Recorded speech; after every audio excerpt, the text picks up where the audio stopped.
Oke, selamat malam. Shalom semuanya. Oke, terima kasih pada malam hari ini saya dipercayakan lagi untuk menjadi moderator. Tentu pada malam ini kita membahas dari kitab Mika dari ayat 1, Mika pasal 1 dari ayat 1 sampai 16. Sebagaimana biasa saya selalu membagi dalam pembacaan firman Tuhan ini dengan 4 bagian ya. Nanti dari 1 sampai 4 saya sendiri, dari ayat 5 sampai 8 adalah Bella nanti dibantu, dan juga nanti 9 sampai 12 itu Pamela, dan juga ayat 13 sampai 16 Yunita ya. Mari kita mulai dari pembacaan ini dari ayat 1.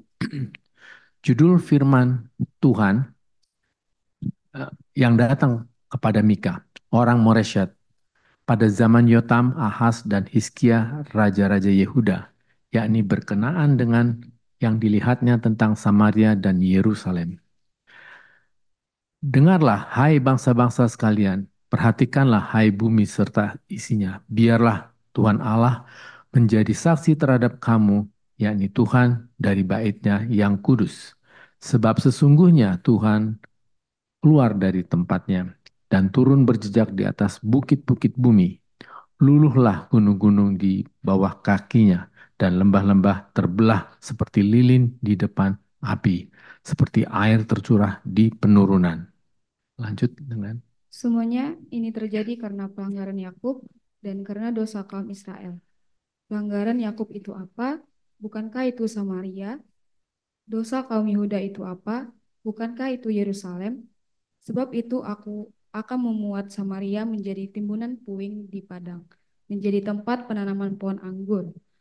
Aku akan menggulingkan batu-batunya ke dalam lembah dan akan menyingkapkan dasar-dasarnya. Segala patungnya akan diremukan, segala upah sundalnya akan dibakar, dan segala berhalanya akan kuhancurkan. Sebab dari upah sundal dikumpulkannya semua itu, dan akan kembali menjadi upah sundal. Karena inilah aku kehendak berkeluh, karena inilah aku hendak berkeluh kesah dan meratap, hendak berjalan dengan tidak berkasut dan telanjang, hendak melolong seperti serigala dan meraung seperti burung unta. Ayat 9. Sebab lukanya tidak dapat sembuh, sudah menjalar ke Yehuda, sudah sampai ke pintu gerbang bangsaku, ke Yerusalem. Di Gad janganlah sampaikan berita, janganlah sekali-kali menangis. Baiklah gulingkanlah dirimu dalam debu di Bet Leafra, berkemaslah hai penduduk Safir, dengan telanjang dan malu, tidak berani keluar penduduk Jaanan, ratapan Bet Hazael menghalangi engkau untuk tetap berdiri. Dengan bimbang penduduk Marot berharap akan kebaikan, sebab malapetaka turun daripada Tuhan sampai ke pintu gerbang Yerusalem.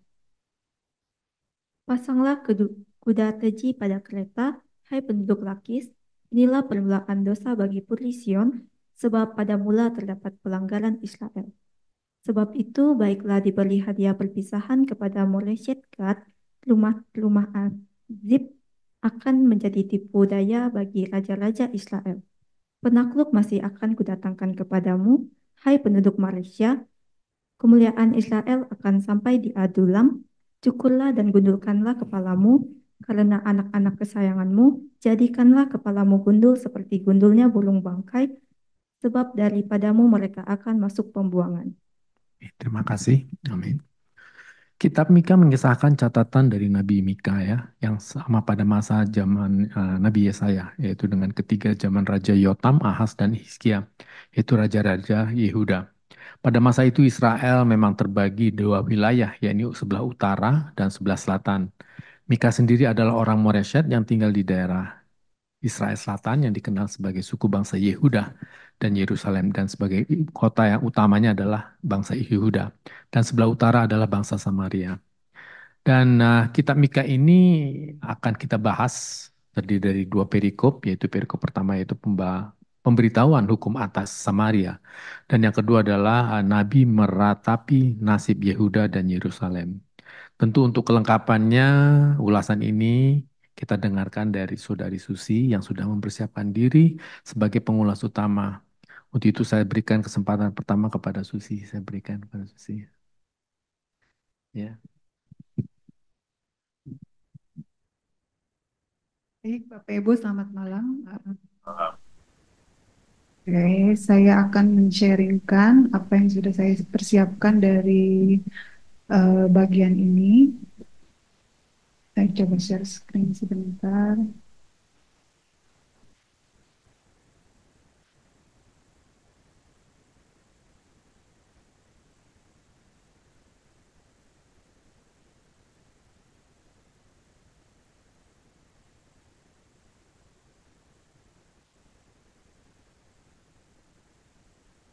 Ini yang lumayan apa ya, membingungkan membaca kitab Nabi Mika ini karena ada begitu banyak nama kota-kota yang disebutkan dan juga apa namanya, penggunaan kalimat atau narasi juga agak sangat sangat sulit ya gitu bagi saya secara pribadi untuk bisa memahami bagian ini, tapi saya coba untuk membagikan apa yang saya sudah dapatkan. Kalau kita lihat dari Mika pasal 1 ayat yang pertama, sebenarnya siapa sih Mika ini gitu ya. Mika kalau kita cek arti namanya itu siapa sih. Kemudian dia itu siapa sih? Dia adalah nabi gitu. Di ayat 1 itu jelas bahwa dia adalah nabi yang mendapatkan visi dari Tuhan dan juga diberikan firman oleh Tuhan gitu. Firman Tuhan yang datang kepada Mika. Itu sudah jelas, dan di situ juga dikatakan bahwa yang menjadi tugas Mika itu kaitannya itu berkenaan dengan yang dilihatnya tentang Samaria dan juga Yerusalem gitu. Itulah yang menjadi tugasnya. Lalu kapan gitu ya peristiwa ini terjadi? Di situ juga di ayat 1 juga jelas di situ dikatakan bahwa ini terjadi ketika zaman Yotam, Ahaz, dan juga Hizkia gitu ya. Ini mungkin kalau Bapak Ibu cek bisa satu zaman sama Yesaya, Nabi Yesaya gitu. Nah, yang menarik dari ayat 1 ini, kalau Bapak Ibu perhatikan gitu ya, kenapa sih yang disebutkan itu cuman raja-raja Yehuda gitu, sedangkan Israel tidak, atau Samaria tidak ada gitu ya disebutkan bagian ini. Beberapa referensi yang saya baca itu mengatakan beberapa kemungkinan ya gitu, kemungkinan alasan itu. Ada yang mengatakan bahwa Raja Israel itu rata-rata itu menjadi raja itu karena kudeta gitu, kecuali raja pertamanya Yerobeam itu yang diberikan Tuhan gitu ya. Tapi yang lainnya kebanyakan itu menjadi raja tanpa persetujuannya Allah gitu ya. Kalau kita buka dari Hosea 8 ayat 4. Ada juga yang mengatakan bahwa Mika ini terutama berbicara tentang Yerusalem gitu ya, dengan menggunakan dosa atau contohnya itu dari kehancurannya Samaria gitu, karena Samaria ini kalau Bapak Ibu perhatikan ya cukup umum gitu ya yang disampaikan dalam bagian ini di pasal 1 ini, tetapi ketika kaitannya sama Yerusalem itu sangat-sangat detail gitu hal yang dibahas. Ada juga kemungkinan yang ketiga itu mengatakan bahwa karena kerajaan utara itu dihancurkan tidak lama gitu ya setelah Mika ini bernubuat. Kalau nggak salah waktu zaman Yotam itu yang jadi raja Peka, setelah Peka itu Hosea, setelah itu baru Samaria ini masuk ke pembuangan oleh kerajaan Asyur gitu. Kemudian mari kita masuk di untuk ayat berikutnya ya.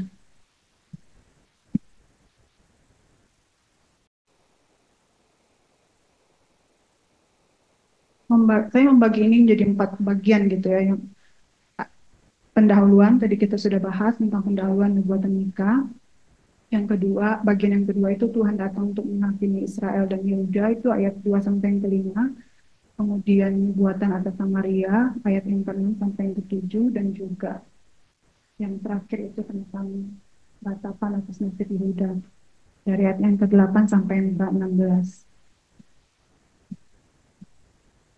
Oke, untuk ayat 2 sampai ke-5 beberapa hal mungkin kita perlu perhatikan. Menarik di bagian ini, di ayat 2 di situ dikatakan bahwa dengarlah hai bangsa-bangsa sekalian, perhatikanlah hai bumi serta isinya. Nah, Mika ini suka pakai bahasa yang apa sih bedanya gitu ya dengarkanlah, perhatikan apa sih bedanya bangsa-bangsa dan hai bumi gitu. Kalau kita lihat sekilas kan semuanya hampir sama gitu, tapi yang menarik bahasa-bahasa yang digunakan ini sangat luar biasa gitu. Eh, Bagi saya ini merupakan panggilan gitu kepada semua bangsa untuk mendengar dan memperhatikan apa yang Tuhan akan lakukan terhadap umatnya gitu. Nah, yang menjadi poin sentral juga salah satunya dari bagian ini adalah bahwa Tuhan itu akan menjadi saksi terhadap kamu. Kamu ini siapa? Samaria dan juga Yerusalem gitu ya, masih masuk di sini gitu. Dan kalau Tuhan menjadi saksi, siapa sih yang bisa membantah gitu ya? Kesaksian Tuhan itu mutlak. Apalagi di ayat berikutnya itu disebutkan bahwa Tuhan itu berasal dari bait yang kudus gitu. Kekudusan itu nggak mungkin akan bergabung dengan kedustaan atau kebohongan gitu. Udah pasti kesaksian Tuhan itu adalah sumber kebenaran yang mutlak, nggak akan ada bisa diakal-akalin lah seperti itu. Kemudian untuk berikutnya bahwa ayat 3 dan 4 itu Tuhan itu pasti gitu. Penghakimannya itu adalah satu kepastian gitu. Tuhan keluar dari tempatnya dan turun berjejak di atas bumi. Jadi ini merupakan satu hal yang pasti. Dan juga kita melihat bahwa luluh gunung-gunung nggak ada hal yang bisa membatasi atau menghentikan murkanya Allah atau penghakimannya Allah gitu, apapun itu bentuknya gitu. Dan selanjutnya Tuhan, kenapa sih penghakiman itu diberikan gitu? Ayat 5 sangat jelas. Ini juga salah satu hal yang menjadi fokus dari bagian ini, bahwa semuanya itu terjadi karena pelanggaran dan dosa yang sudah dibuat gitu. Nah, bedanya apa sih dosa sama pelanggaran? Lagi-lagi kitab Mika ini seperti ini gitu ya, pelanggaran dan dosa. Mungkin apa ya? Saya nggak tahu bagaimana secara teologis, biar Pak Gelen aja yang menjelaskan istilah-istilah itu ya. Urusan kata bahasa yang dipilih di sini tuh cukup sangat mengganggu pikiran lah gitu. Setelah saya coba cari bedanya apa sih gitu, ternyata kalau pelanggaran itu bisa dikatakan bahwa satu garis yang sudah melewati batas gitu. Kalau dosa kan kita udah tahu lah ya, dosa itu sesuatu yang tidak tepat sasaran seperti itu. Nah, apa poinnya dari bagian ini? Bahwa Samaria dan Yerusalem ini melakukan dosa itu dengan sengaja gitu, dengan sengaja sadar bahwa itu salah dan dosa tetapi tetap dilakukan. Nah, ini juga mungkin menjadi salah satu perenungan bagi kita gitu ya. Kalau kita udah tahu ini dosa tetapi kita tetap dilakukan, wah, itulah pelanggaran dan dosa itu gitu. Hati-hati kalau memang kita masih terus terjebak dalam bagian ini. Oke, selanjutnya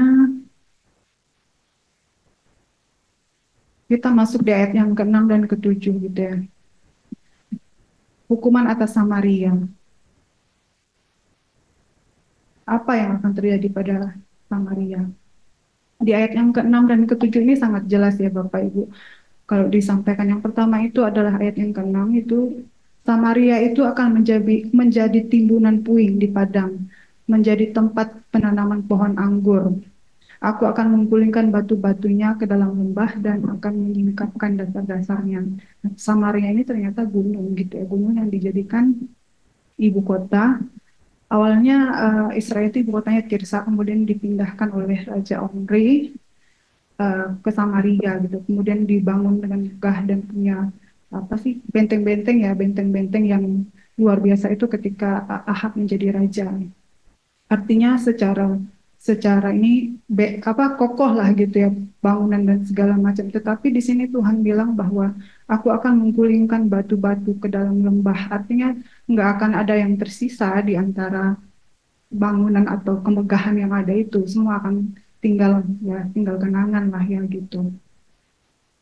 Jadi sangat-sangat mengerikan, hal yang begitu luar biasa tapi Tuhan hancurkan.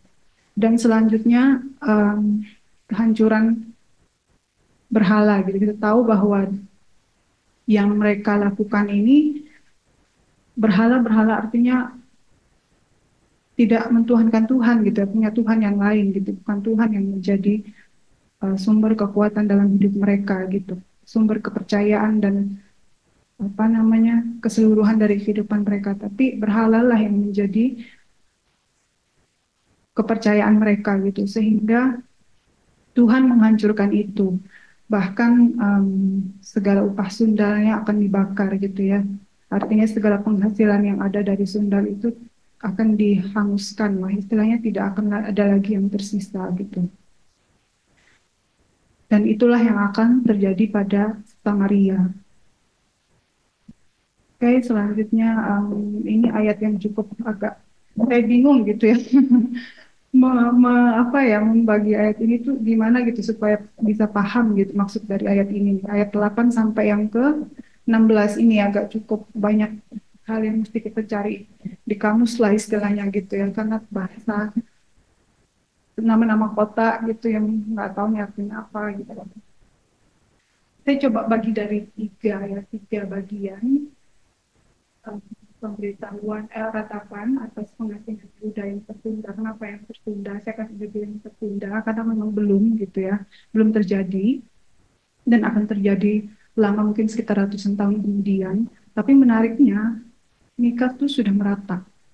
Itu belum terjadi tapi dia sudah merata. Artinya betapa mengerikan kejadian itu, dan mungkin karena dia dikasih Tuhan penglihatan itu mungkin terus menghantui dia seumur hidupnya kali ya, sebagai nabi, karena tugas dia kan menyampaikan hal seperti ini. Belum terjadi tapi ratapan itu sudah begitu melekat gitu dalam dirinya. Dan kalau kita perhatikan di ayat yang ke-8 bisa dibilang ini ya, semacam ratapan dari perkenalannya Mika gitu ya. Karena inilah aku hendak berkeluh kesah dan meratap, hendak berjalan dan tidak berkasut dan bertelanjang, hendak melolong seperti serigala dan meraung seperti burung unta. Artinya betapa kesedihan terhadap penderitaan yang ada itu sungguh-sungguh menyakitkan ya bahasanya ini. Peristiwa ini akan membuat siapapun yang akan melihat, walaupun cuma melihat belum mengalami, tetapi mengalami kesakitan yang luar biasa gitu. Nah, itulah yang Mika rasakan. Dan mungkin nama-nama kota nanti kali ya saya akan jadi. Saya mungkin masuk ke ayat yang ke-16 karena di sini juga dikatakan bahwa ini saya sebut judulnya panggilan umat Yehuda untuk meratap gitu ya, bahwa tidak cukup dengan Mika sendiri gitu ya yang meratap di sini, tetapi juga di ayat yang ke-16 itu semacam ada ajakan kepada segenap umat Yehuda ini untuk sama-sama meratap gitu, mencukur dan gundulkanlah kepalamu, itu perlambangan dari ratapan gitu, kesedihan yang mendalam. Kenapa gitu? Karena mereka akan masuk ke dalam pembuangan. Nah, ini gambaran yang sangat-sangat mengerikan lah, yang menuntut respon gitu dari umat. Bukan hanya cukup tahu dan mendengar gitu, tapi perlu ada respon di sini gitu. Kemudian mari kita masuk ke nama-nama kota. Oke Pak, thank you Pak Galen. Nama-nama kota ini yang membuat cukup pusing gitu ya, maksudnya apa gitu. Saya coba aja ya nanti kalau ini biar Pak Galen aja. Kalau hal-hal yang kurang tepat, minta tolong dikoreksi. Yang pertama itu di sini, tapi sebelum masuk ke nama kota, yang menarik dari bagian ini ada dua kali gitu di ayat yang ke-9. Di situ dikatakan bahwa sudah sampai ke pintu gerbang. Terus ayat yang ke-12 juga akan ada pernyataan yang sama gitu. Bab malapetaka turun daripada Tuhan sampai ke pintu gerbang Yerusalem. Artinya nggak akan ada yang bisa menghentikan ini gitu. Ini kan pasti akan terjadi gitu. Bahkan di ayat 9 di situ dikatakan lukanya tidak dapat sembuh. Artinya sesuatu yang mematikan gitu. Bukan nggak dapat sembuh, kan salah satu konsekuensinya ya mematikan seperti itu. Kemudian di sini dikatakan, kita masuk di ayat yang ke-10, di Gad janganlah sampaikan berita. Gad ini kalau dicari artinya kayak semacam berita atau pemberitahuan gitu ya. Dan kalau lihat sejarahnya ternyata Gad ini tuh awalnya kota Filistin, terus dia mulai diakui secara sah itu ketika, nggak tahu deh, pas Daud atau anaknya saya lupa ya. Itu aja pokoknya. Gitu. Jadi ini bisa dibilang perbatasan gitu. Waktu zaman Mika ini masih di wilayahnya Yehuda gitu ya. Jadi kenapa jangan sampaikan berita ya supaya orang Filistin itu nggak bersuka cita dengan apa yang terjadi pada Yehuda gitu. Karena kita tahu bahwa Filistin dan juga Yehuda tuh semacam musuh bebuyutan lah gitu. Ketika ada apa namanya penderitaan ya pasti kalau Filistin tahu itu dia pasti akan bersuka cita lah untuk penderitaan yang akan dialami oleh Yehuda itu. Kemudian di ayat berikutnya itu gulingkan dirimu dalam debu di Betleafra. Betleafra itu rumah debu gitu ya. Artinya ada perkabungan yang luar biasa lah gitu ya yang terjadi di sini. Kemudian selanjutnya itu penduduk Safir. Safir artinya indah, tetapi kita lihat di ayat selanjutnya itu akan menjadi telanjang dan memalukan. Ini kehinaan yang luar biasa gitu. Ada apa ya, pembalikan makna dari nama kota gitu ya. Ada kejadian akan memalukan gitu yang akan mereka terima. Kemudian untuk tidak berani keluar penduduk Saanan, Saanan artinya pergi keluar, ini juga sama ya. Pergi keluar tetapi makna kotanya pergi keluar tapi ternyata artinya tidak berani keluar gitu ya penduduknya. Kemudian Beth Hesel. Beth Hesel itu ada dua kali saya temui berbeda, artinya ada yang bilang rumah pembuangan, ada juga kota yang terdekat gitu, nggak tahu ada yang mana yang benar gitu.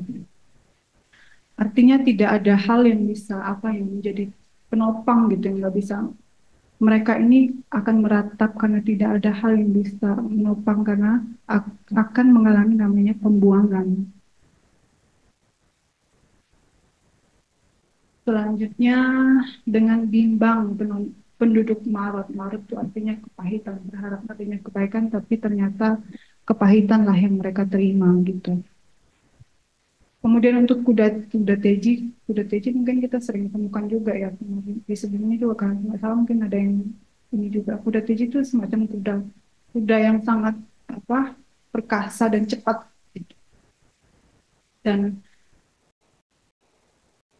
mereka berharap bisa lepas, tapi kita lihat ya bahasa di sini itu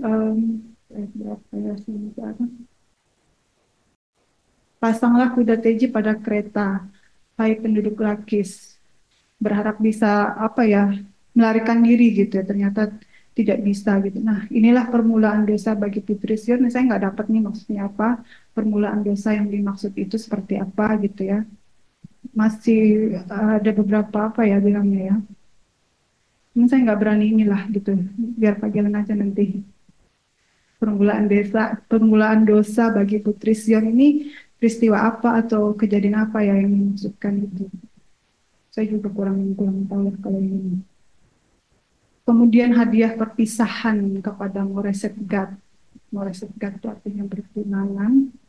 Kalau yang saya dapat itu dibilang bahwa ada semacam kayak ada kasih upeti lah gitu buat penguasanya gitu. Terus untuk rumah-rumah aktif itu artinya menipu, ya mereka akan jatuh gitu, kena jatuh begitu cepat sehingga menjadi tipu daya dan kekecewaan juga bagi raja-raja Israel. Terus yang selanjutnya Meresya. Meresya itu artinya pemilik atau pewaris. Tapi mereka akan ditaklukkan oleh penakluk. Kemudian kemuliaan Israel akan sampai di Adulam. Ada satu sih yang lebih cepat saya ingat ya, peristiwa di Adulam ini ketika Daud bersembunyi dari Saul, dikejar-kejar oleh Saul dan Daud bersembunyinya di Adulam gitu. Lalu maknanya apa gitu ya dari bagian ini gitu ya, ternyata Daud waktu itu bersembunyi di Adulam itu semacam jadi tempat perlindungannya Daud gitu. Tetapi di sini ada yang mengatakan bahwa kemuliaan Israel itu akan sampai di saat tergelapnya gitu. Ketika dikejar-kejar, maka tempat Adulam ini bukan saat yang baik gitu ya bagi Daud gitu ya saat itu ketika dikejar. Justru dia melarikan diri ini karena dikejar oleh Saul, dan itulah saat tergelap di dalam hidupnya. Nah, ini semacam gambarannya itu akan seperti itulah. Kemudian Israel itu akan memasuki saat-saat tergelap gitu. Lalu apa hal yang menjadi refleksi bagi saya ketika coba belajar dari bagian ini? Yang pertama itu, dalam waktu yang Tuhan berikan kepada kita atau dalam hidup manusia itu, Tuhan itu punya batas kesabaran. Pertanyaannya adalah, apakah kita akan terus mengabaikannya? Saat ini mungkin adalah waktu-waktu kesabaran Tuhan di dalam hidup kita.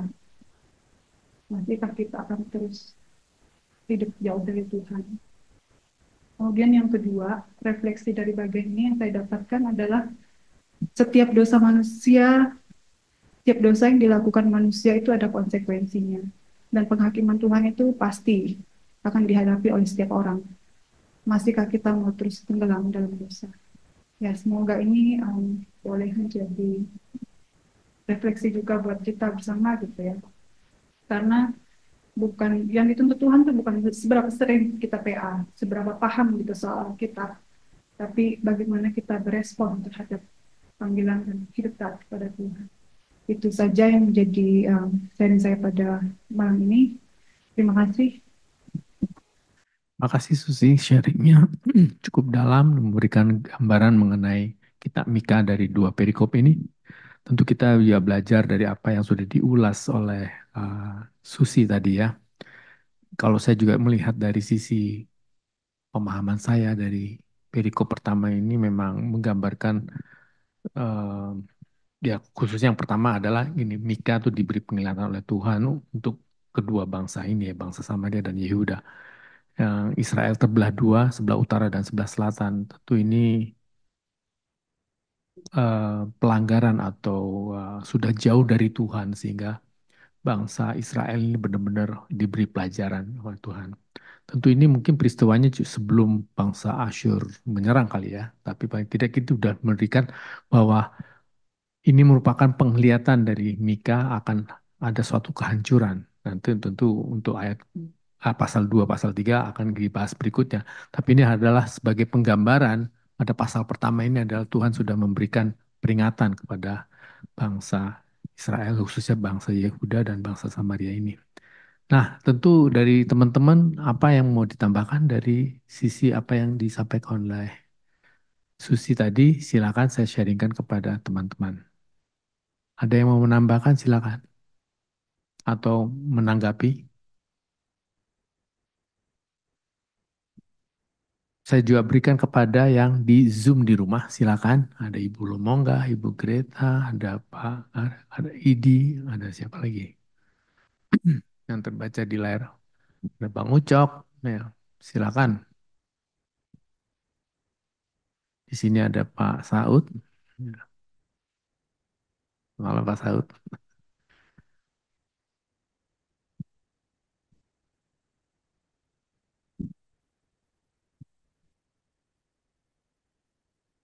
Jadi relevansinya kalau saya boleh tambahkan sedikit, apa yang kita pahami di dalam perikop ini memang em, kejahatan zaman waktu itu juga sampai sekarang pun masih terwakili ya. Seperti kayak kesannya ada hedonisme, penyembahan berhala dengan membuat patung-patung dan juga upah sundal. Sundal itu pengertiannya adalah hal yang haram ya. Mungkin ada korupsi atau hal-hal kejahatan yang betul-betul yang sudah di luar dari garis atau acuan yang dimana Tuhan sudah berikan kepada kita. Nah ini tentu pembelajaran kita yang apa yang kita hadapi di dalam pemahaman di uh, kitab Mika ini. Itu hanya sekedar bagian dari yang saya sebagai teaser aja. Kalau mungkin teman-teman ada yang bisa menggambarkan, menambahkan dari apa yang Susi jabarkan tadi, silakan.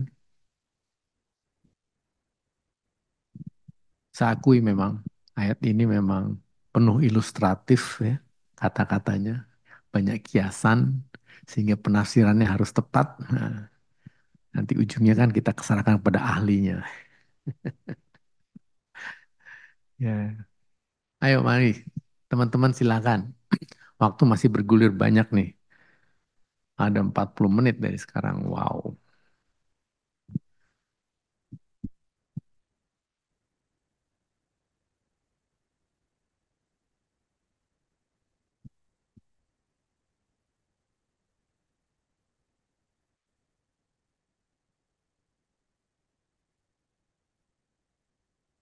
Pamela mau sampaikan sesuatu belum? Niko, Vera, Mas. Pak Saud mungkin sudah siap. Silakan Pak. Ngomong. Next saja, oh, kayak selalu. Menunggu gerbong terakhir ya. Keren, stasiun masih jauh soalnya. Jadi ya masih jalan-jalan silakan. Jadi emang menarik di sini memang kenapa dikatakan pelanggaran Yakub ya. Yakub memiliki 12 suku, anaknya yang menjadi 12 suku terbelah dua jadi Samaria dan Yehuda. Ini Tuhan tetap sayang sebetulnya dengan bangsa ini. Cuman ya disayang juga bangsanya juga brengsek juga sama Tuhan. Ya itulah kalau kita baca dari kitab-kitab sebelum-sebelumnya kan ya itu jatuh bangun terus nih bangsa Israel nih. Tapi Tuhan tetap keep menyayangi untuk diselamatkan. Tapi itu menjadi pelajaran kita semua. Kitab-kitab ini memang benar-benar membuat kita belajar bahwa kasih Tuhan tak pernah berkesudahan. Tapi ya kalau dihajar ya dihajar juga ada konsekuensinya tadi si Susi sudah menyampaikan juga. Pak Heri ada? Mulai? Belum? Ayo teman-teman silakan yang di rumah. Kak, kamu boleh kaknya? Iya benar. Oh iya betul. Kaitannya ke sana, apalagi bersama dengan Yesaya kan, apa ini ya, sejaman dengan Nabi Yesaya. Nah mungkin dia melihat kitab Yesaya juga bisa loh. Screennya off tuh tolong. Itu dia. Ayo teman-teman silakan.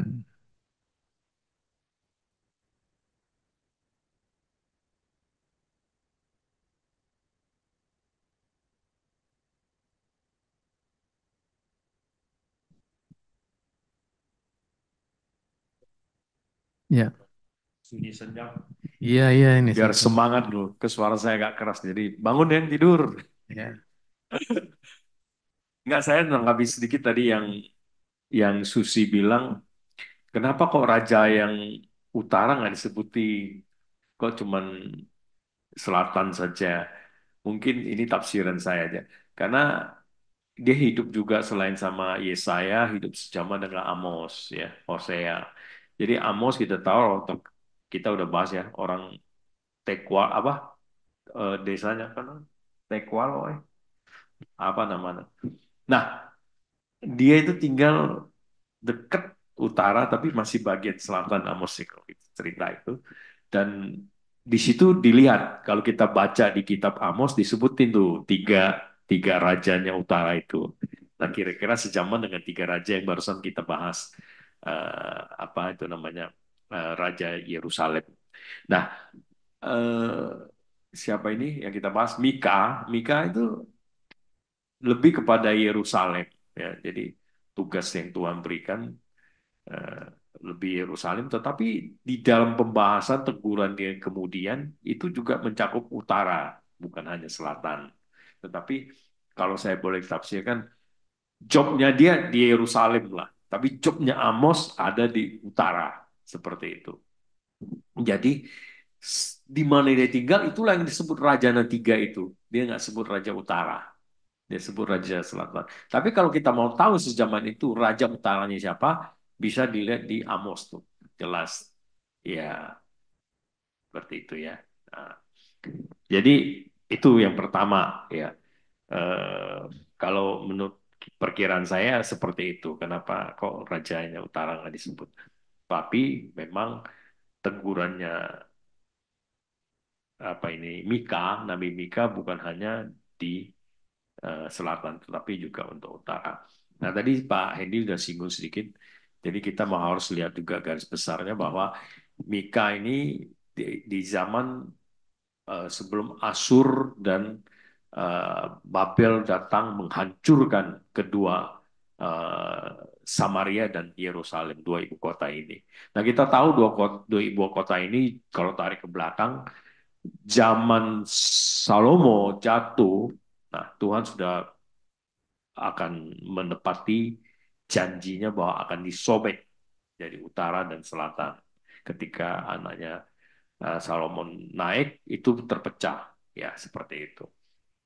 Nah, ini kembali lagi kalau kita lihat pemerintahan raja baik di utara maupun selatan, tidak semuanya jahat dikatakan kalau kita baca ya di periodenya Mika dan Amos ini. Tetapi ada, bukan artinya mereka tidak berdosa. Berdosanya mereka tadi juga disinggung bahwa sinkritis ya, penyembahan berhala itu masih ada di bukit-bukit di hutan-hutan itu didirikan. Belum ada eh, pemusnahan itu. Kita tahu itu terjadi di Yosia ya, naik sebagai raja waktu itu dihancurkan semua. Nah, seperti itu. Jadi kemurkaan Tuhan menurut saya itu karena selain eh, mereka tidak memegang janji kesetiaan kepada Tuhan yang sudah Tuhan kita bahas sebelum-sebelumnya. Tuhan yang mengakan janji kepada Abraham, Daud, dan sampai kepada turunan mereka itulah yang hukuman Tuhan berikan kepada mereka. Tetapi di dalam bagian garis besarnya, keseluruhan kita nanti juga lihat di pasal-pasal berikutnya bahwa Tuhan bukan saja menghukum, tetapi Tuhan memulihkan. Ada pemulihan yang Tuhan lakukan terhadap umatnya seperti itu. Nah, itu selalu tema umumnya seperti itu. Kalau kita lihat eh, apa proses yang Tuhan lakukan, penghukuman umat melalui bangsa lain, ya, melalui raja-raja lain di sekitarnya orang kafir, kemudian Tuhan membalaskan, memulihkan. Bahkan yang dipakai Tuhan pun, ya ajaib, Tuhan hajar kembali ya seperti itu ya. Padahal Tuhan pakai tangan mereka untuk menghajar Israel, tetapi kemudian Tuhan menghajar mereka kembali. Tuhan punya alasan dan kedaulatannya melakukan itu ya. Dulu kita sudah bahas berapa bulan yang lalu bahwa mereka keterlaluan bangsa itu ya. Mereka melakukan kejahatan ketika mereka menganiaya umat Tuhan. Itu yang Tuhan tidak izinkan dan Tuhan menghukum mereka kembali. Nah, tema umum lagi yang kita lihat inti daripada kitab Mika ini yang kita harus lihat keseluruhan adalah bagaimana kembali lagi bahwa Tuhan jijik, Tuhan tidak kompromi, Tuhan itu kudus, adil. Namun Tuhan juga penuh cinta kasih, berbelas kasihan. Jadi ini ya peringatan-peringatan keras, teguran-teguran, bahkan ada yang menafsirkan bahwa Mika ini menuduh ya eh, kedua suku ini sudah melakukan tindakan kejahatan dosa di hadapan Tuhan. Kalimat yang sebenarnya kurang enak ya didengar, bukan menuduh, memang faktanya kalau menurut saya seperti itu. Eh, ini yang inti yang paling penting. Jadi selain itu kita juga melihat nanti bagaimana nubuatan ini telah digenapi di kedatangan Tuhan Yesus yang pertama.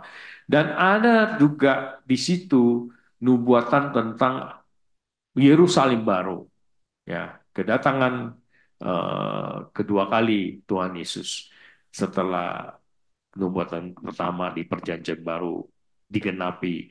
Mika lah yang berbicara banyak tentang dari perjanjian baru perjanjian lama tentang nubuatan tentang Kristus akan datang seperti itu. Uh, itu yang mencari ciri khas dari kitab ini dan Mika sendiri luar biasa. Uh, juga banyak simbol-simbol apa kiasan-kiasan bahasa yang tadi kita sebut memang sulit ya Susi pusing banyak banyak sekali seperti kiasan-kiasan yang pergunakan ya itu saja saya mau sampaikan Pak Endi garis besarnya dulu Oke. terima kasih. Terima kasih Pak Heri yang menambahkan khasanah pemahaman dari kitab Mika.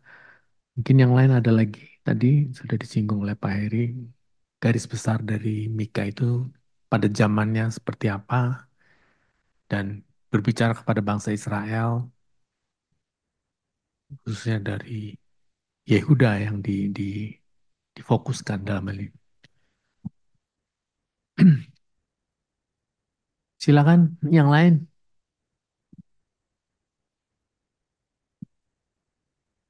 Yang di rumah sambil kakinya selonjoran boleh. Saya juga nggak lihat sih. Tapi bisa menyampaikan sesuatu apa yang di-sharingkan di WB ini mengenai kitab Mika pasal 1 ayat 1 sampai 16. Biasanya Ibu ngomong nggak nih, Ibu ada nggak Bu? Nyimak Bu, nambahkan sesuatu dari perspektif Ibu dari sisi apa yang Ibu ketahui. Eh, Nah, kalau kalau apa yang dibawakan oleh Susi agak saya kurang bisa menangkap karena suaranya hilang timbul. Kadang-kadang lembut, kadang-kadang keras, jadi saya nggak bisa tangkap semua. Jadi saya nggak komentar ya. Cuma yang saya ambil dari kitab Mika ini ada tiga. Yang pertama yaitu bahwa Allah itu adalah Allah yang universal, Allah segala bangsa, bukan hanya Allah orang Israel. Karena di ayat-ayat permulaan kan dikatakan menghakimi.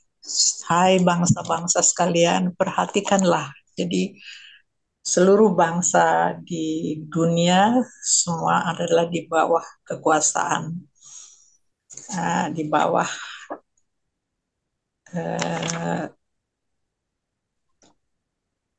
pengaturan Allah. Nah, kemudian dan Allah itu adalah hakim segala bangsa.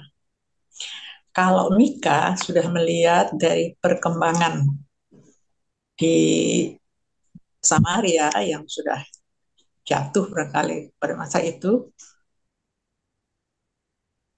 dari perkembangan politik dan keadaan rakyat waktu itu, Mika itu sudah bisa merasakan bahwa ada tangan Tuhan di belakang peristiwa tersebut. Tapi ini tidak bisa dilihat oleh bangsa Israel dan bangsa Yehuda. Mereka tenang-tenang aja tetap melakukan pelanggaran-pelanggarannya. Jadi itu tadi satu, bahwa Allah adalah Allah untuk seluruh bangsa-bangsa, untuk seluruh manusia yang bekerja di dalam segala peristiwa yang menyangkut dunia bangsa-bangsa. Yang kedua, pola penghakiman Allah. Allah menghakimi kalau ada pelanggaran. Di ayat 5 itu bisa kita lihat. Pelanggaran akan berakhir dengan penghakiman. Dosa-dosa dari kedua kota tersebut melambangkan dosa dari kedua bangsa itu. Maka penghakiman yang mengikutnya merupakan pesan penghakiman yang dinyatakan langsung oleh Allah sendiri. Karena dia tidak lagi melalui nabi, tapi dia mengatakan, aku akan. Dia sudah menyebutkan diri sebagai orang pertama. Mula-mula yang kalau kita baca di sejarahnya, mula-mula kan yang jatuh itu Samaria, tapi kemudian Yehuda juga akan ikut. Dan ini yang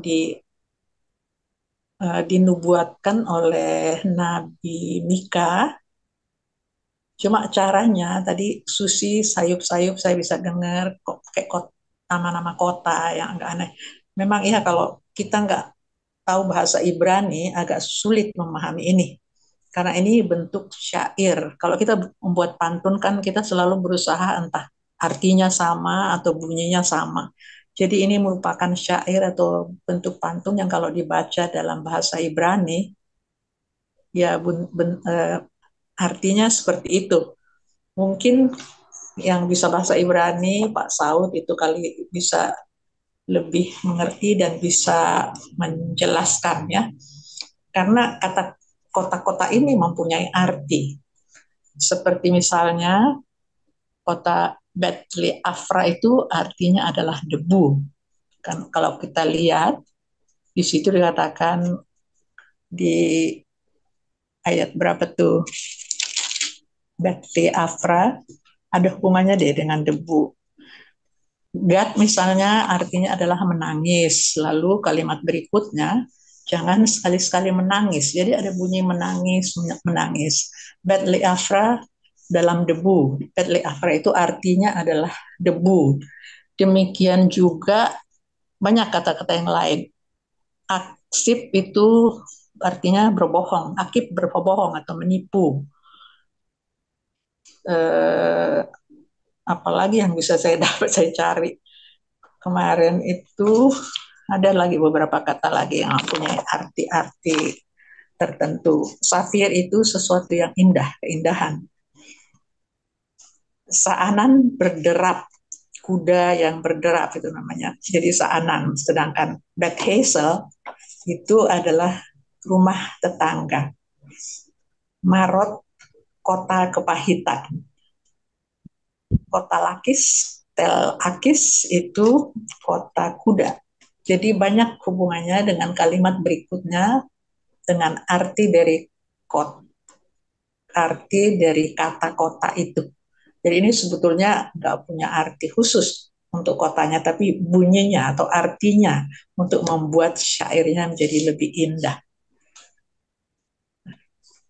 Yang ketiga, sesudah pola penghakiman Allah yang selalu kalau berdosa dihukum, hukumannya demikian berat, kadang-kadang terkesan kejam. Tapi sebetulnya kalau kita lihat di ayat-ayat 8-9, Tuhan Allah begitu sedihnya atas hukuman yang diberikannya kepada bangsa Israel, bangsa Yehuda, sampai dia kan di sini disebutkan meratap, meraung, berjalan dengan telanjang kaki seperti serigala dan seperti apa sih burung unta. Jadi Tuhan Allah itu sangat sedih. Dia harus menghukum umatnya karena memang mereka berdosa, tapi hukuman itu membuat dia sangat sedih. Jadi itu menunjukkan kasihnya. Jadi itulah Allah kita yang kita sembah. Barangkali itu yang bisa saya berikan, Pak. Ya, makasih Bu Ilmongga, benar berikan gambaran dari sudut pandang yang berbeda. Tadi juga istilah-istilah, terus terang saya juga tidak terlalu memahami mengenai kota-kota itu sendiri, punya arti tersendiri dalam bahasa Ibrani-nya.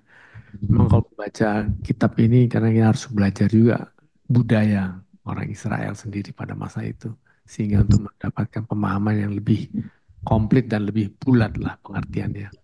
Terima kasih Bu Lumongga. Jadi kita tahu bahwa 3 poin yang saya catat di sini bahwa Allah itu adalah Allah bangsa Israel untuk bangsa semuanya, dan juga konsekuensinya Tuhan juga menghakimi kepada orang-orang yang bersalah. Dan ketiga, dosa-dosa itu memang diungkapkan kepada bangsa Israel supaya mereka mengerti apa yang mereka lakukan dan pelanggar-pelanggarannya. Terima kasih Bu Lumongga. Yang lain boleh silakan dari sisi ruangan ini WB ada? Atau yang di rumah juga silakan. Tadi Bu Lumongga udah mewakili dari via Zoom. Mungkin ada Zoom kedua, silakan.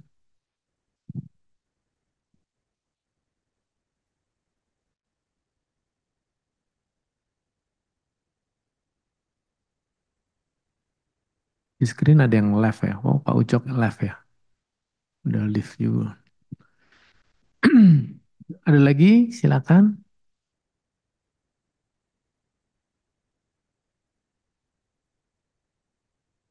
Tadi Bu Lumongga udah menyinggung soal bahasa-bahasa Ibrani juga. Nah ini kita punya ahlinya nih, ada Pak Saud.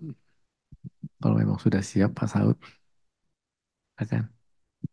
Oh, oke. Sorry, sorry, sorry. Oke. Kita skip dulu.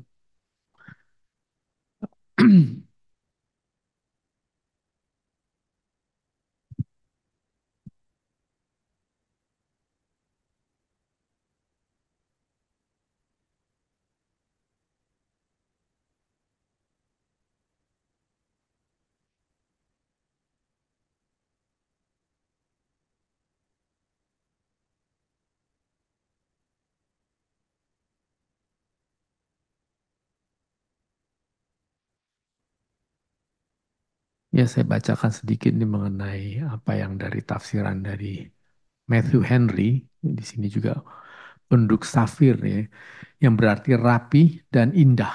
Engkau yang tinggal dengan tenang, demikian tafsiran luasnya, akan jatuh ke dalam penawanan atau dipaksa untuk melarikan diri, ditelanjangi dari semua perhiasan dengan telanjang dan malu. Perhatikanlah orang-orang yang tampil begitu bagus dan indah tidak tahu hinaan apa yang akan menimpa mereka dan akan lebih mengenaskan lagi rasa malu pada penduduk Safir. Kalau kita lihat bahwa penafsiran ini memang mungkin penduduk Safir ini hedonismenya luar biasa kali ya. Kalau lihat ulasan dari kalimat-kalimat ini yang saya baca dari penafsiran Matthew Henry itu mengatakan demikian. Juga dengan penduduk Zanaan, Zanaan yang berarti negeri kawanan, sebuah negeri yang padat penduduknya, di mana orang-orangnya sangat banyak dan padat seperti kawanan domba. Berarti kan kesannya subur dan makmur orangnya.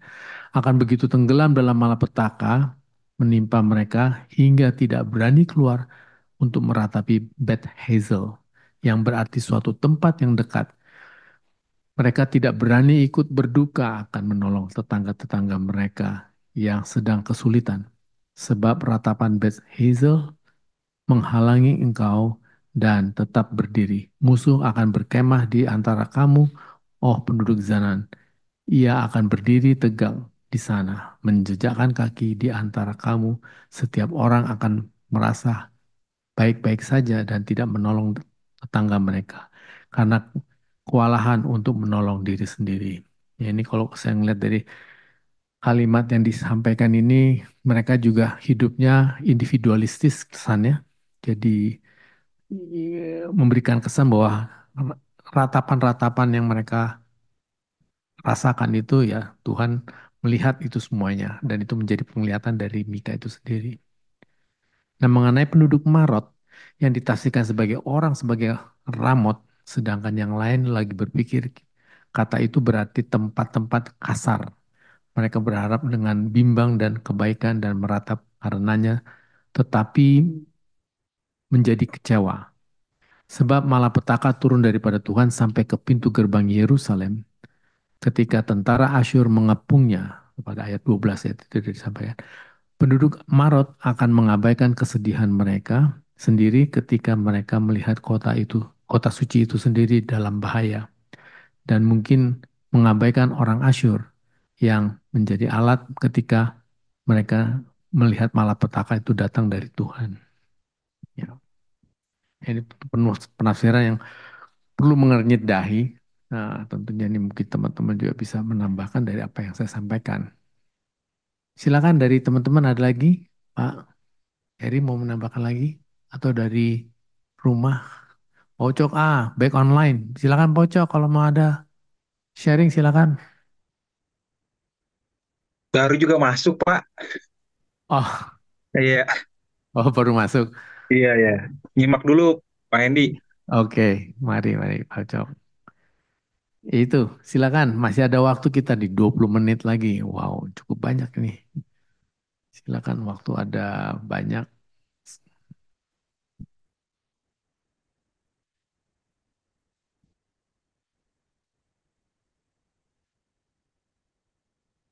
Kadang saya juga mendapatkan pemahaman dari Matthew Henry, tapi untuk menjelaskan apa yang dimaksud Matthew Henry pun juga perlu lagi satu sesi khusus. Jadi emang harus belajar Alkitab kita nih. Bahasa Ibrani ya. Saya tahunya cuma apa Shalom Aleichem apa di Israel Israel kan lah lafalnya. Havenu al Havenu apa? Havenu Shalom Aleichem.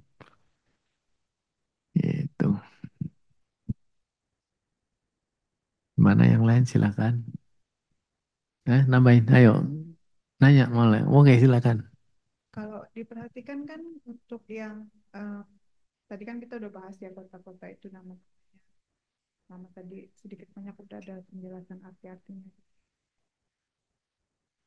Yang jadi pertanyaannya tuh ketika memang sih tadi Pak Heri ada menyampaikan kalau Mika ini terlebih banyak banyak tugas utamanya itu untuk eh, kerajaan selatan gitu ya. Dan kita lihat sendiri bahwa ini nih sangat-sangat detail gitu ya. Bahkan ada 11 kota gitu yang disebutkan, belum termasuk Yerusalem ya di sini gitu. Dan apakah memang setiap setiap kota yang ini akan terjadi seperti, atau ini itu cuma makna aja gitu, akan kejadian seperti apa yang diungkapkan, ataukah ini cuma makna gitu? Karena kan kalau kita lihat berikutnya lagi, kalau di pembuangan kan semua semua gitu, nggak cuma kota-kota yang disebutkan ini yang mengalami pembuangan, tapi kan satu kerajaan itu gitu. Gimana ya memahami hal kayak gini ya Pak ya? Gitu. Ya, Dari ini kan sangat detail ya Pak, satu-satu, dan kejadian, maksudnya setiap kota kan punya makna dari namanya gitu, dan semacam kayak bisa tanda petik lah ya, semacam kayak menggambarkan apa yang akan terjadi dengan kota itu gitu. ya apa yang saya bisa sharing dari apa yang disampaikan Susi tadi, saya mengambil dari ini juga ya, kutipan dari Matthew Henry. Kan tadi disinggung bahwa kenapa kok bangsa Yehuda yang itu daerah selatan ya, yang menjadi fokus di dalam pembahasan di Mika ini. Kalau saya baca di sini adalah seluruh tanah Yehuda, yaitu yang selatan itu, sepertinya dipanggil untuk meratap dan berkabung. Seperti yang dikatakan tadi di ayat terakhir, gundulkanlah kepalamu, gunting rambut dan cukur kepalamu. Cukurlah karena anak-anak kesayanganmu yang telah kalian besarkan dengan penuh kasih dan kebaikan. Jadikanlah kepalamu gundul seperti gundulnya burung bangkai, seperti ketika ia menghempas bulunya dan menjadi gundul sepenuhnya. Sebab daripadamu mereka akan masuk pembuangan dan tidak mungkin akan kembali. Dan penawanan mereka akan menjadi lebih menyedihkan bagi mereka karena selama ini mereka dibesarkan dalam kenyamanan dan tidak terbiasa dengan kesulitan. Oh, berarti bisa dibayangkan bahwa luar biasa hidupnya tuh ya, artinya jauh dari Tuhan, semuanya nyaman-nyaman saja, sehingga mereka tidak lagi memuji dan memuja Tuhan, penduduknya itu yang khususnya di daerah selatan. Atau hal ini ditujukan secara khusus kepada penduduk Maresya seperti pada ayat 15.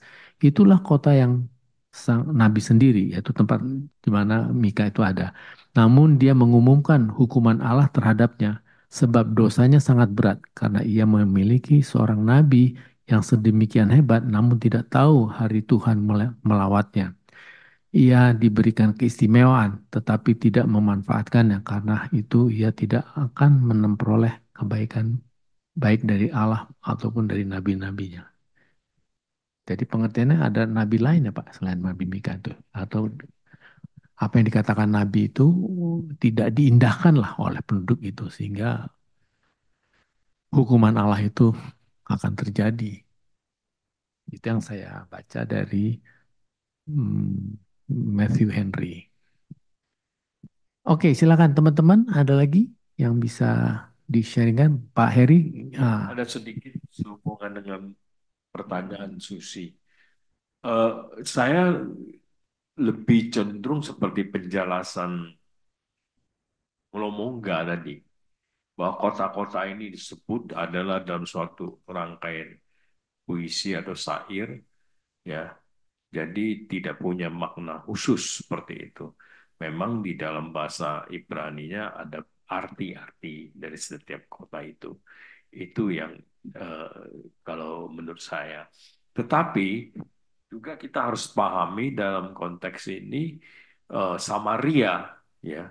Tadi kita jelas dia memang Nabi Mika ini nabi yang di jobnya di Yerusalem, tetapi dia juga menegur utara Samaria seperti itu.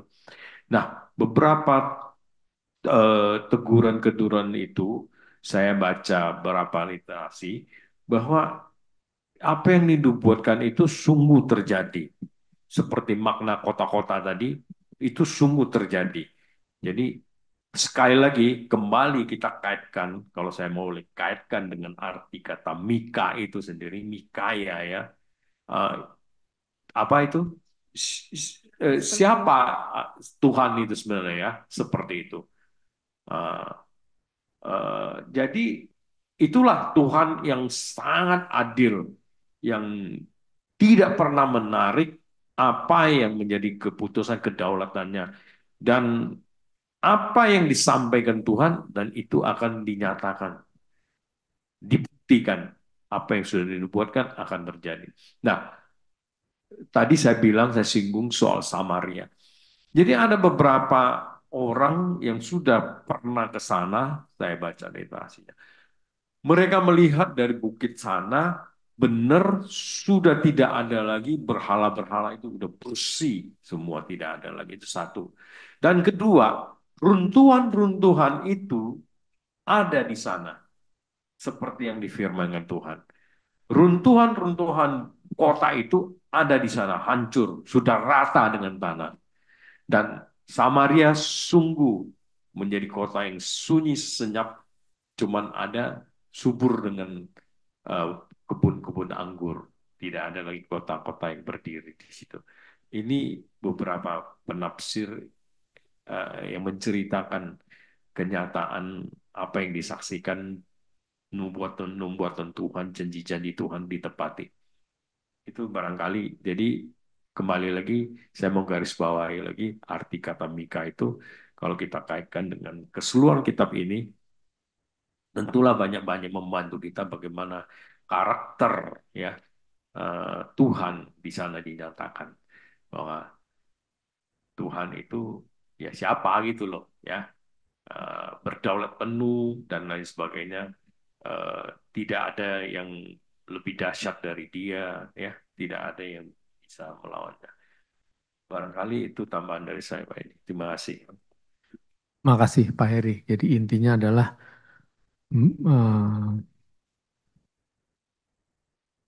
Tuhan memberikan penggambaran pada dirinya adalah yang berkuasa kepada bangsa Israel. Jadi itu merupakan amarah yang dimana Tuhan mau nyatakan kepada bangsa Israel bahwa apa yang dilihatkan oleh Mika itu benar-benar terjadi. Jadi itu merupakan nubuat-nubuat yang akan terjadi dan sudah terjadi. Ada lagi yang dari teman-teman? Silakan, masih ada waktu kurang lebih 10 menit lagi kita memasuki 8.20 sebelum kita serahkan ke Pak Kellen tentunya sebagai narasumber dari pembahasan kitab Mika ini.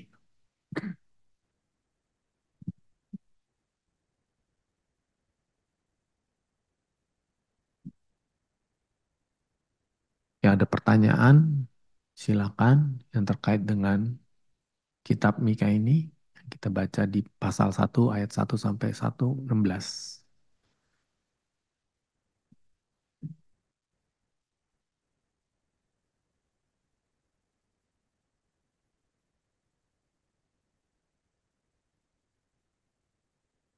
Kalau saya baca secara keseluruhan Mika ini memang pasal 1 ini adalah permulaan di mana Tuhan sudah memberikan peringatan. Nah, pasal keduanya, nah nanti kita bahas di sesi berikutnya. Apa itu? Kita lihat lebih lanjut. Mungkin saya boleh nanya, Pak Nah, Hendi. silakan Pak Ucok, monggo. Iya, makasih Pak Hendi. Eh, saya ingin apa mencoba menggali lagi lebih dalam terkait hubungannya antara pelanggaran yang dilakukan oleh Yakub gitu ya terhadap dengan apa yang ditanggung oleh penduduk penduduk Zanaan, terus juga penduduk Marot gitu, dan banyak lagi penduduk-penduduk yang lain gitu. Nah, pertanyaannya adalah apakah memang dosa secara pribadi itu memiliki konsekuensi terhadap bangsa-bangsa ya? Bahkan yang bersalah berdosa tuh Yakub. Tapi kenapa bangsa-bangsa yang penduduk Safir lah gitu loh, dan yang lain-lain juga mendapatkan dampaknya ya? Apa musababnya sih? Mungkin saya perlu lebih penjelasan lagi. Terima kasih. Baik, terima kasih Bang Ucok. Nanti mungkin Pak Gelen bisa nambahkan. Sepanjang saya tahu, ya kembali lagi, sepanjang saya tahu, Yakub itu kan garis miring Israel. Dia memiliki 12 suku. Saya yakin dosa-dosanya Yakub, walaupun dia diberkati Tuhan, konsekuensinya kepada turunannya juga ada, kalau saya melihat. Dari kacamata yang saya pahami, bahwa kedua belas sukunya dari Israel itu ya terbelah dua, dari bagian Samaria dan Yehuda. Ini yang dosa turunan yang sudah terakumulasi. Kalau saya pernah baca di literaturnya atau telah mendengar literaturnya, itu kurang lebih dari 500 tahun, di mana dosanya itu terakumulasi sehingga uraikan lah apa yang dimaksud oleh Tuhan di kitab Mika ini gitu. Jadi yang saya pahami seperti itu, tetapi perlu diluruskan nanti kalau memang Pak Gelan bisa memberikan gambaran, ya bukan berarti saya sudah memberikan jawaban kepada Pak Ucok, tapi saya hanya ikut sharing lah dari apa yang saya pahami dari pengertian Yakub itu seorang diri yang kok tahu-tahunya diberikan kepada bangsa ya. Ya bangsanya Yakub itu garis miring dia punya anak 12 suku. Ini yang saya lihat. Ada lagi? Mau tambahan Pak Eri, silakan diluruskan. Iya, ini menarik. Nanti Pak Galen yang fullnya ya. Jadi jangan terbalik kita. Jadi statementnya Pak Ucok tadi, Yakub dalam hal pribadi. Jadi tadi sedikit sudah disinggung. Jadi Yakub di sini adalah sebuah nation, ya, Israel, ya, bukan pribadinya Yakub itu, tetapi dia di sini sudah mewakili bangsa Israel. Di bagian konteks ini kita baca di ayat berapa tadi, itu disebutin dosa Yakub itu apa? Yaitu Samaria, terus Yerusalem. Nah, ini mau menunjukkan, tadi sudah saya singgung di depan, bahwa mereka hidup dalam sinkritis. Ada waktu rajanya baik, tetapi masih ada berhala-berhala itu dipertahankan. Ya, seperti itu. Sama halnya seperti Salomo kan. Dia Allahnya Allahnya sama bapaknya, ya. Tuhan dia sama Yahweh, tapi di dalam sikap hidupnya berhala dia pelihara gitu loh. Nah, ini yang terjadi di Samaria, di bukit-bukit itu banyak berhala yang masih belum dimusnahkan. Mereka bersundal dalam pemahaman rohani, mereka meninggalkan Tuhan, tetapi berpaut kepada berhala, ya seperti itu. Hosea, ya kita ingat Hosea itu hidup zaman ini. Ya bagaimana Tuhan suruh dia menikahi apa? Pelacur kan? Nah, itu bersundal menunjukkan gambaran bagaimana Yakub itu Israel, baik Samaria maupun Yerusalem, telah meninggalkan Tuhan, lebih percaya kepada berhala-berhala itu. Hatinya terpaut kepada uh, berhala-berhala itu, bukan lagi kepada Tuhan. Itu mungkin tambahan saya. Jadi di sini kita yang tadi saya bilang terbalik itu, eh, kalau kita lihat nanti ya di fase berikutnya, bagaimana teguran-teguran keras Mika. Kita tahu Mika ini seorang kecil ya, kalau kita lihat tilik dari tempat tinggal dan lahirnya sebuah desa, dia datang dan di pusat kota dia menegur para pemimpin, ya. Dia mengecam para pemimpin karena ketidakbecusan mereka karena berdosa, dan pemimpin inilah yang membawa umat rakyatnya berdosa kepada Tuhan. Jadi busuk itu yang dua minggu lalu kita bicarakan ya, dari kepala dulu ikan itu busuknya dari kepala dulu. Jadi pemimpin itu yang bikin busuk. Pemimpin itu bukan Yakub pribadi, tetapi Yakub sebagai bangsa, sebagai pemimpin daripada Israel itu membawa eh, bangsanya, umatnya melacur, menjauh dari Tuhan. Ya, jadi tidak terbalik. Terima kasih. Makasih Pak Heri. Jadi penambahan apa yang disampaikan tadi memberikan kasanah pemahaman kita dari apa yang dimaksud oleh Yakub itu tadi. Mudah-mudahan ini cukup terjawab buat Pak Ucok di rumah ya. Atau enggak mungkin kurang nanti bisa dilengkapi oleh Pak Gelen. Dan kita masih punya ada 2 menit, 3 menit. Pak Saud masih memungkinkan untuk bicara? No? Oke. Makasih Pak. Nanti kita lanjutkan di lain waktu. Saya rasa saya udah untuk pembahasan ini sudah memasuki di mana kita masuk di dalam pembahasan dengan narasumber. Saya berikan waktu dan tempat kepada Pak Galen.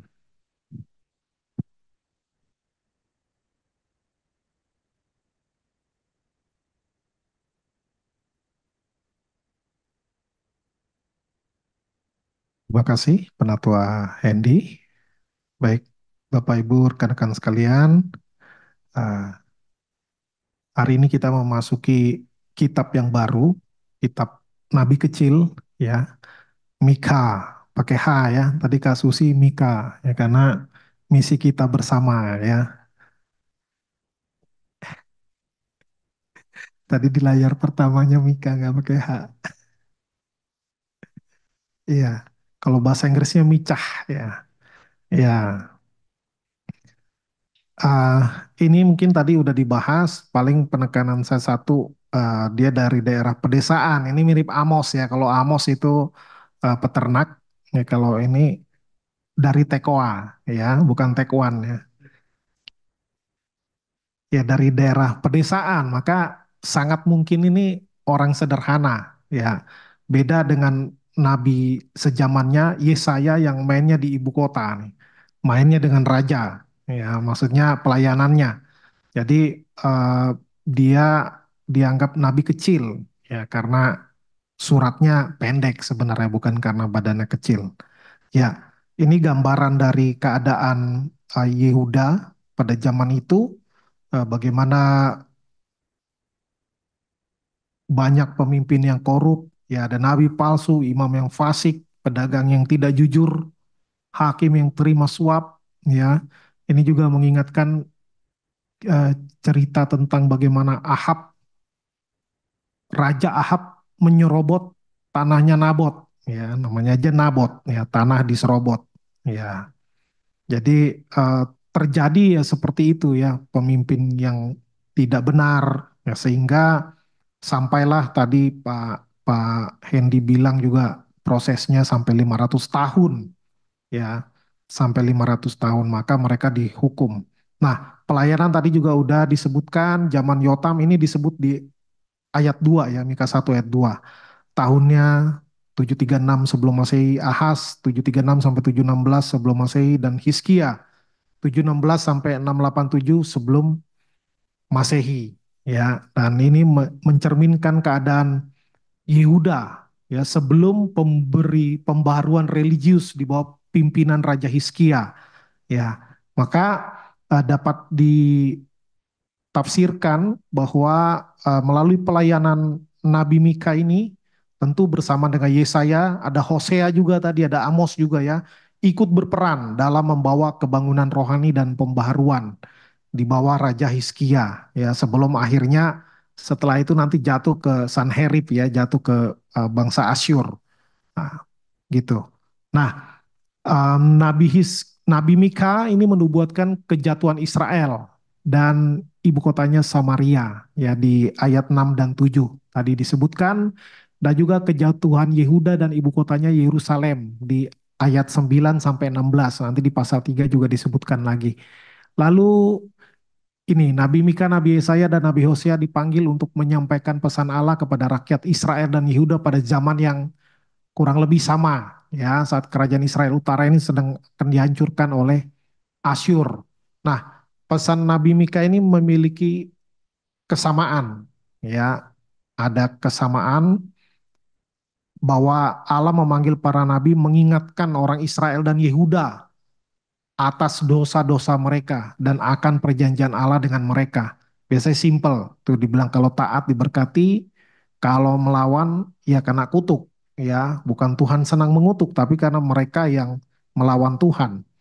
Maka upaya menyampaikan pesan, ini gambaran umumnya ya, upaya menyampaikan pesan melalui para nabi menunjukkan bahwa Allah mengasihi Israel dan Yehuda.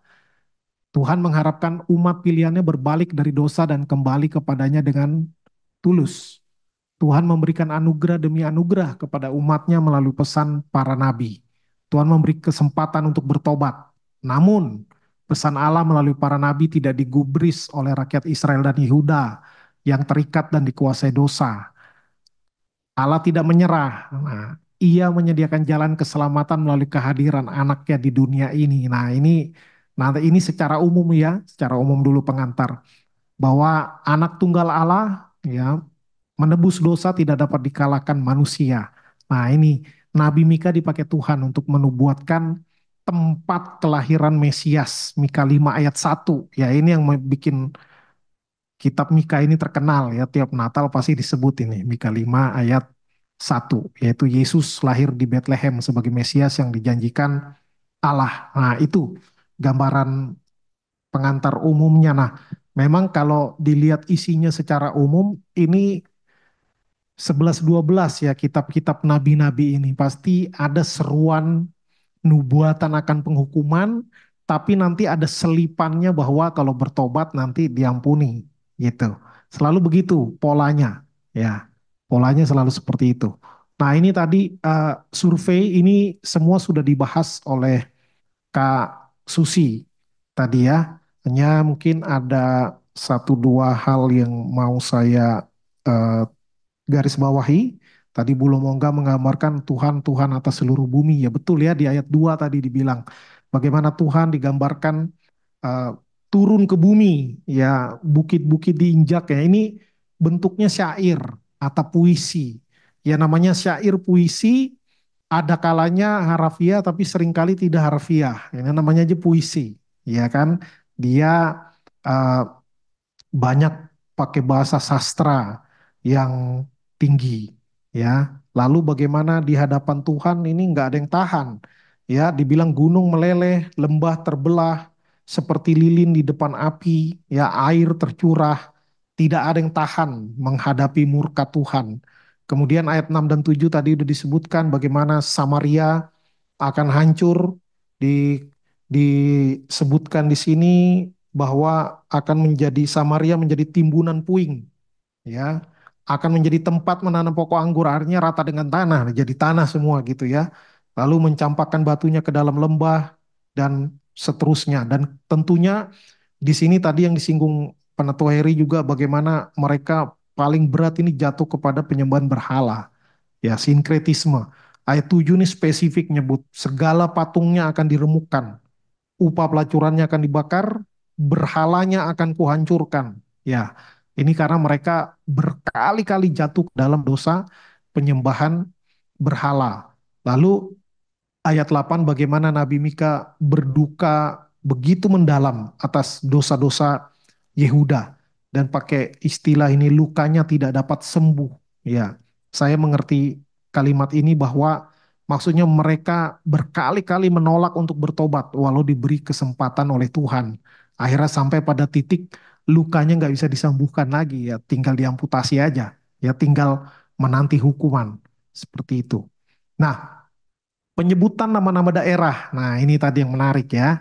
Ini um, saya mengertinya ini sebagai sebuah representasi ya, representasi untuk menyebutkan nama kota, maksudnya juga terkait dengan Yehuda ya, terkait dengan Yehuda.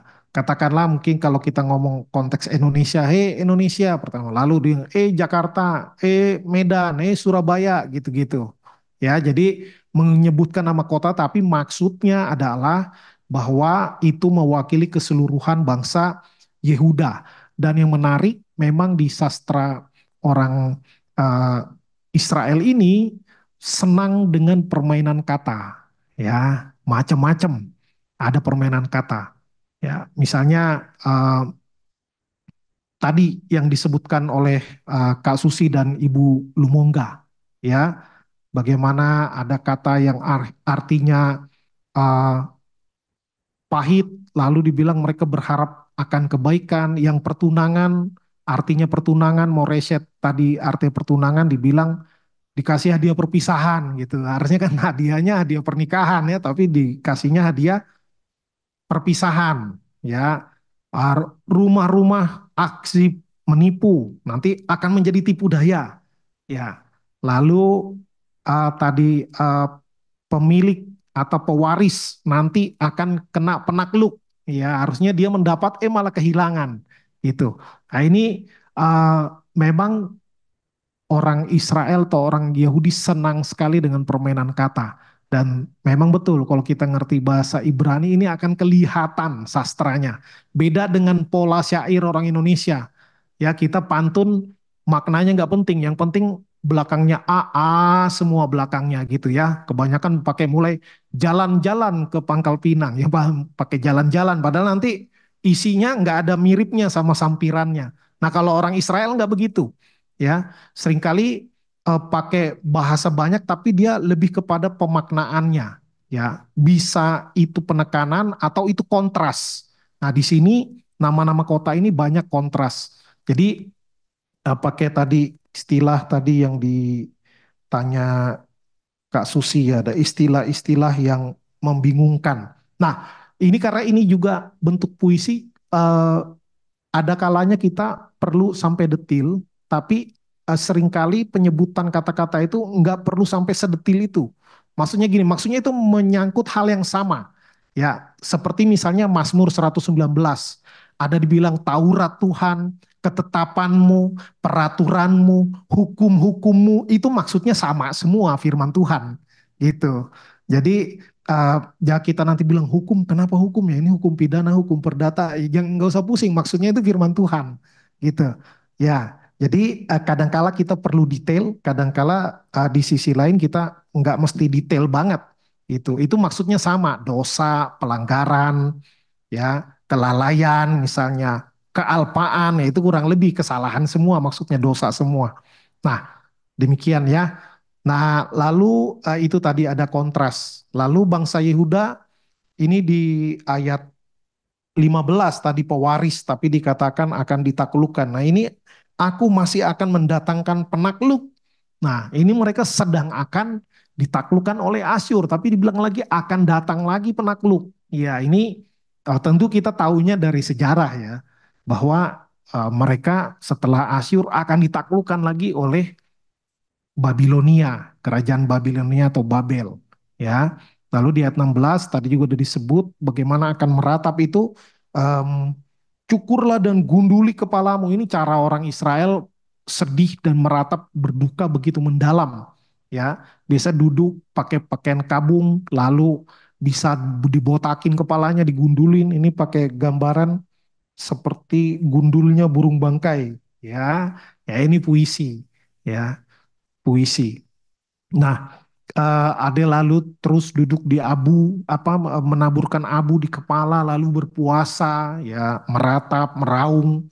Tadi dibilang eh, Nabi Mika ayat 8 dibilang dia sampai apa dibilang cara dia meratap itu berjalan bertelanjang kaki, bertelanjang dada, melolong seperti serigala, meraung seperti burung unta. Waduh, ini dalam sekali dukanya nih. Kan kalau serigala, au gitu ya. Makanya namanya melolong. Kalau cuman au, itu short, ya pendek. Nah, kalau meraung burung unta, ya tadi saya sampai cari burung unta kayak mana suaranya ya. Ternyata suaranya gini, gitu kira-kira ya. Kurang mirip ya, kurang mirip, kurang mirip, jangan mirip. Ya, kemudian perenungan. Nah, ini perenungan ini yang penting ya. Perenungan ini yang penting. Mengapa sampai beberapa nabi diutus Tuhan di zaman yang relatif sama? Ya, kenapa nggak satu aja cukup? Gitu kan? Ada masa nggak ada nabi sama sekali. Ya, zaman perbatasan PL dan PB itu 4 abad.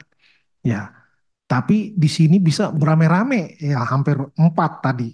Ya kan? Yesaya, Mika, eh, Hosea kan sama Amos. Kenapa? Ya, patut diduga ya karena Tuhan berharap ini secara secara pandangan umum lah ya, jangan kita ke doktrin dulu. Tuhan mau mereka bertobat ya, sampai diutus di kota diutus, nabi kampung juga diutus ya. Tapi di sini menjadi pembelajaran ya bagaimana nggak penting kita dari kota atau kita dari kampung, kalau Tuhan mau pakai pasti jadi ya. Yesaya tadi nabi perkotaan ya, lalu Amos dan Mika ini nabi dari desa ya, dari kampung, peternak, satu petani, yang ini petani, Amos peternak ya, tapi bisa dipakai Tuhan kalau Tuhan mau ya. Maka kita harus jadi anak-anak yang takut akan Tuhan supaya Tuhan berkenan memakai. Lalu bagaimana seharusnya sikap kita terhadap dosa diri sendiri atau personal? Nah, kita melihat bagaimana ada orang yang peka, tapi banyak orang yang tidak peka. Nah, ini bahayanya tadi. Itu karena mereka tidak peka dan mereka terus berbuat dosa, akhirnya nuraninya tumpul, akhirnya apa? Bahasanya di sini lukanya tidak dapat sembuh lagi. Ya, nah, maka kepekaan ini penting. Nah, kadangkala orang lebih senang melihat dosa orang lain. Ya, ada orang lain berdosa senang, apalagi kalau dihukum Tuhan, apalagi kalau hukumannya berat, tambah senang. Ya, wah itu ini yang bahaya. Ya, tapi kita belajar dari Mika bagaimana bangsanya mau dihukum Tuhan, dia eh, merepresentasikan diri sebagai bangsanya, maka dia berduka luar biasa. Ya, padahal ini baru akan datang nih, baru akan datang. Tapi dia eh, ini punya sikap yang benar bahwa hukuman Tuhan terhadap kita atau terhadap orang lain seharusnya tidak membuat sukacita, ya, tapi membuat duka cita. Ya, nah berikutnya,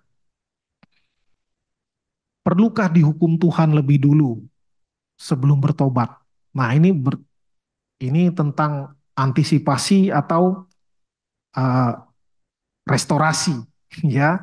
Antisipasi sebenarnya lebih baik seperti bangsa Israel yang ulang-ulang Tuhan utus nabi demi nabi ya, tapi nggak berubah-berubah, nggak tobat-tobat sampai akhirnya dihukum Tuhan berjilid-jilid ya, berabad-abad itu, mulai dari Asyur kan, lalu Babilonia, lalu Persia, Media Persia kan, lalu Yunani sampai Roma dan seterusnya. Nah, maka ini yang penting, milikilah kepekaan terhadap dosa. Ya, jangan sampai Tuhan tadi bahasanya itu Tuhan sampai turun. Ya, Tuhan sampai turun, Tuhan menjadi saksi. Ya, kalau Tuhan menjadi saksi, nggak mungkin bohong. Udah pasti benar dan nggak bisa ditawar. Ya, nah maka jangan sampai Tuhan turun dari tahtanya, dibilang Tuhan dari baitnya yang kudus datang melangkah di atas bukit bumi. Ya, nah jadi maka segeralah bertobat ya. Kalau belum bertobat, kalau sudah bertobat, teruslah hidup dalam kebenaran. Nah, menyangkut tadi, apakah 11 kota yang disebutkan di sini memang menggambarkan apa yang akan terjadi pada kota-kota tersebut? Ini tadi pertanyaan Kak Susi.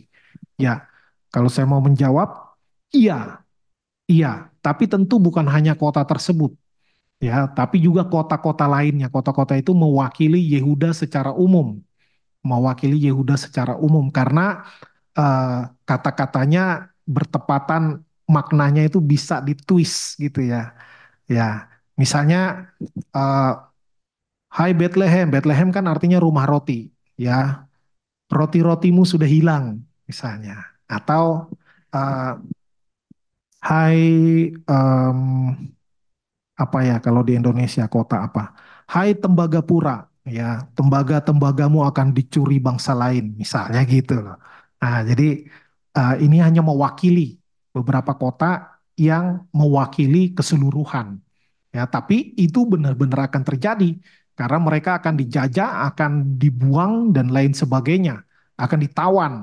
Ya, jadi ia terjadi tapi juga terhadap kota-kota lainnya. Ini hanya mewakili karena makna-maknanya tadi ya, dikontraskan. Lalu apakah ada nabi lain? Ya iya, ada. Yang tadi udah disebutkan ya, ada Yesaya, ada Amos ya, ada Mika, ada Hosea. Apakah dosa pribadi bisa berdampak luas? Ya, kalau yang tadi di ayat 5 tadi Pak Penatua Heri udah lengkap sebenarnya ya. Bahwa ini hanya penyebutan yang mewakili bangsa itu, ya. Tetapi memang semakin tinggi posisi, semakin tinggi jabatan, tanggung jawab semakin besar dan bisa berdampak. Ya, contoh misalnya di Perjanjian Baru dibilang jangan banyak orang mau jadi guru, ya, karena guru kalau dia ngajar salah itu salah sampai ke bawah murid-muridnya, makanya dibilang lebih baik batu kilangan minyak diikat ke dia baru dilempar ke laut ya, biar tenggelam di dasar itu, ya. Maka kalau kita punya jabatan tinggi, katakanlah kalau di gereja ya mungkin pimpinan, di negara juga pimpinan, presiden, ya di militer panglima, ya maka kesalahan dia bisa berdampaknya besar, ya, bisa berdampak besar.